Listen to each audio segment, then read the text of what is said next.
Hello, my name is Krzysztof Rybak. Welcome to my video paper in which I will focus on the representation of natural products of ancient origin in contemporary informational picture books. As states Nicola von Merfeld, informational picture books, quote, do not merely store data, but select, organize, and interpret facts and figures using verbal and visual codes, making information accessible to the interested layperson, engaging readers intellectually and emotionally. End of quote.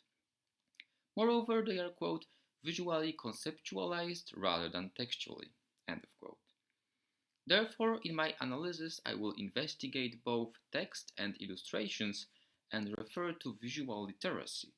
That is, according to John Houghton, quote, the ability to understand and use images, to think and learn in terms of images. That is, to think visually. End of quote. Visual literacy theory seems crucial in analyzing informational picture books covering the classical antiquity, as ancient traditions are often transferred through visuals. To present a wide spectrum of representations, for my analysis I chose following books by Polish authors or co-authors: Zwierzokracja and Smacologia by Ola Woldańska-Płocińska, Dzieje się je by Łukasz Modelski, illustrated by Adam Pękalski, Gryza by Aleksandra Mizielińska, Daniel Mizieliński and Natalia Baranowska, and The Ancient World in 100 Words by Clive Gifford, illustrated by Gosia Herba. My analysis will focus on three main trends in presenting natural products and ancient dishes: exoticization of phenomena unknown to contemporary reader, garum and kenna, connecting past and present through olives and grapes, and ancient roots of vegetarianism. In the conclusions, I will focus on the significance of the culinary heritage of ancient Greeks and Romans and its representation in contemporary informational picture books. First, garum, a fermented fish sauce, appears in many informational picture books. In the table of contents of Dzieje się je by Modelski, one may find a chapter, quote, on the most important Roman invention, a sauce made of spoiled fish, still eaten today, end of quote. The illustration by Pękalski depicting garum also connects past and present. Man opening a huge jar has to hold his breath as a repellent smell leaves the container. Character's reaction is rather surprising, as garum was an important ingredient of many dishes. Brief description of making process of garum ends with exoticization. Quote, do you think that's disgusting?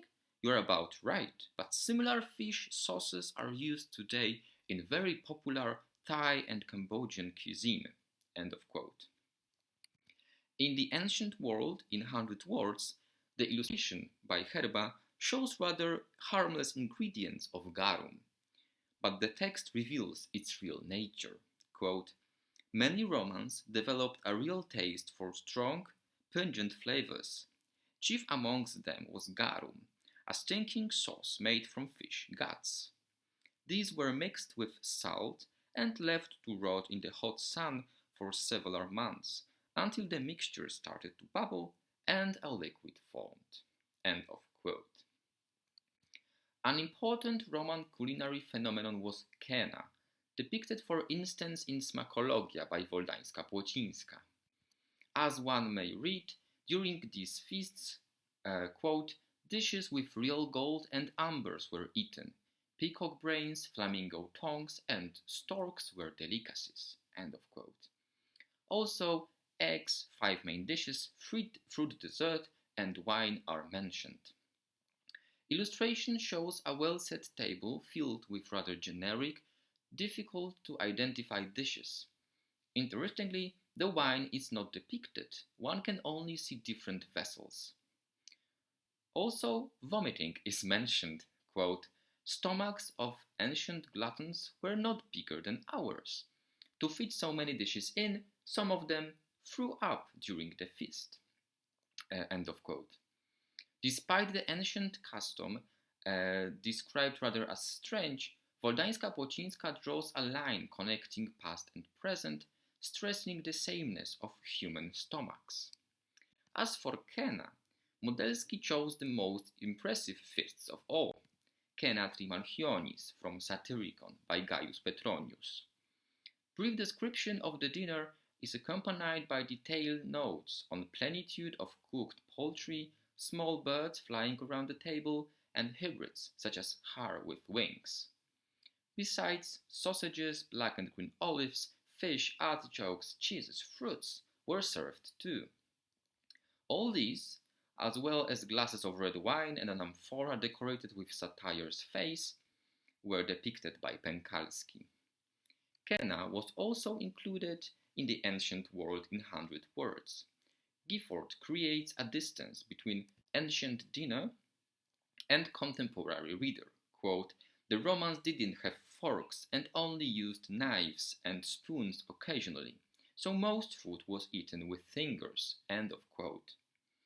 In the detailed illustration by Herba, one can see a big table with an amphora probably filled with wine, some sort of poultry, octopus, lobster, various fish, shrimps, eggs, fruits, vegetables, and herbs. Analysis performed showed that the text rather distances the reader from the Roman customs more than the illustrations. The fact that Latin is used stresses the distance between contemporary reader and the classical world as well. In contrary, most of the illustrations accompanying the text show rather generic products, while extravagant culinary dishes mentioned in the text are rarely depicted. Let's move to products crucial for Mediterranean culture, olives and grapes. In Die Gryza by Mizielińska, Mizieliński and Baranowska, Greece is presented on two consecutive spreads, connected by a visual timeline covering mainly Antiquity. Ancient part of the illustration depicts many food products, including an olive tree. Moreover, information on olive oil is presented in two frames. In the first, authors mention that olive trees have grown for thousands of years, among others. Also, many Greeks believe that olive must be a divine gift from Athena. Following frame shows the process of olive oil production, both traditional and modern methods. Here the connection between ancient and modern times is crucial, as traditional method, even though a man in modern clothes is engaged into it, refers to ancient Greece, as it was printed on the same page as the goddess Athena. In Gifford's The Ancient World in 100 Words, each page represents one topic relating to one or more ancient civilizations: Egyptians, Phoenicians, Minoans, Greeks, or Romans. Page presenting olives is the only one assigned to 4 cultures, stressing its universal nature. Multi-use of olive oil is mentioned, including cooking, but the illustration consists of 3 amphoras showing olive picking. There are no cooking-related images though. Similar depiction one may find in Dzieje się je, as 2 men collecting olives were shown. Use of black and brown recalls the vase painting. Though grapes appear in almost all of the investigated picture books, wine and alcohol in general is often omitted in picture books. Significant exceptions are traditional tales, such as the Bible and myths. One may find wine in Mini Bible en Images by Soledad Bravi or Nikola Kucharska's Mity greckie dla dzieci w obrazkach.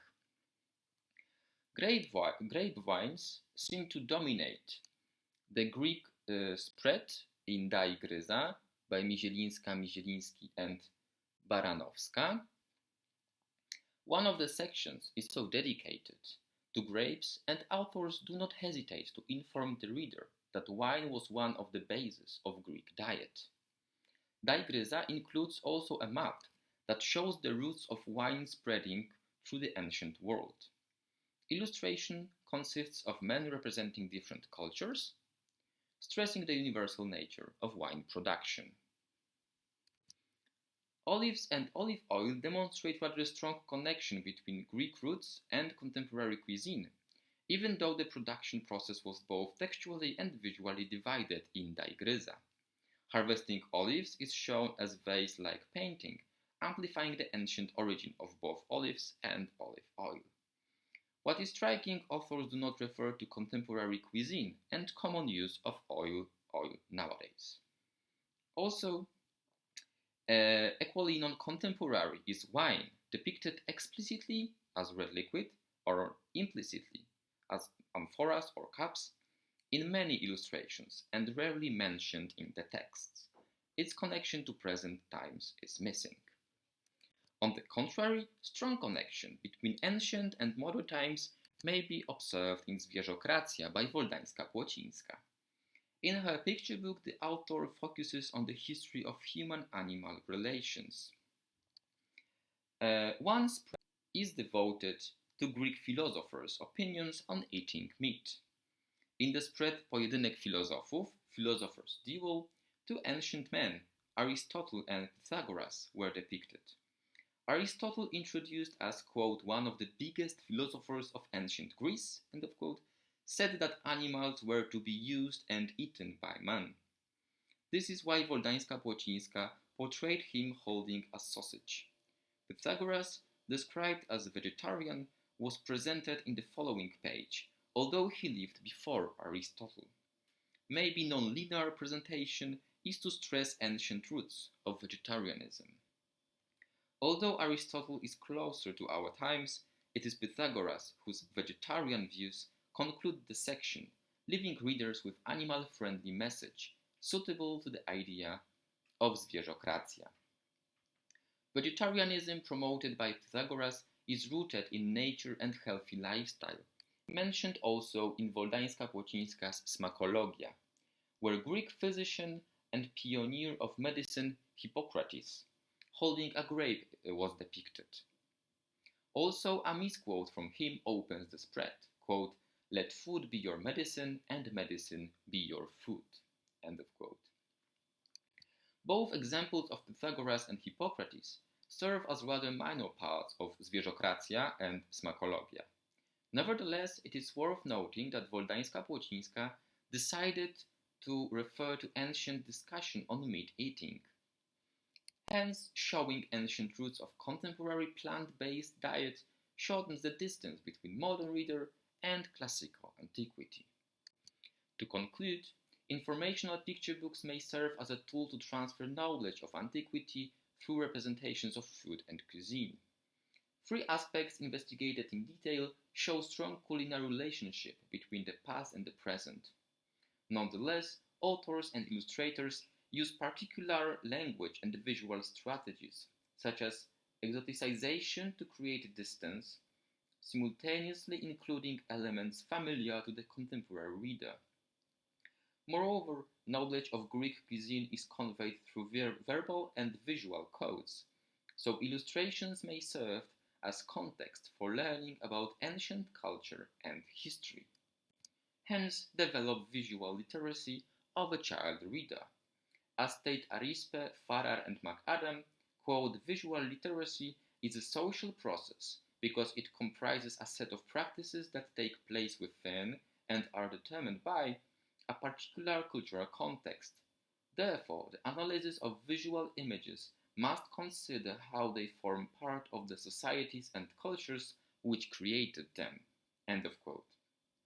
Informational picture books and picture books in general, as stimuli of visual literacy, may be then investigated in scope of classical reception studies and the transmission of ancient visual culture, as research on food and dining performed in this paper showed.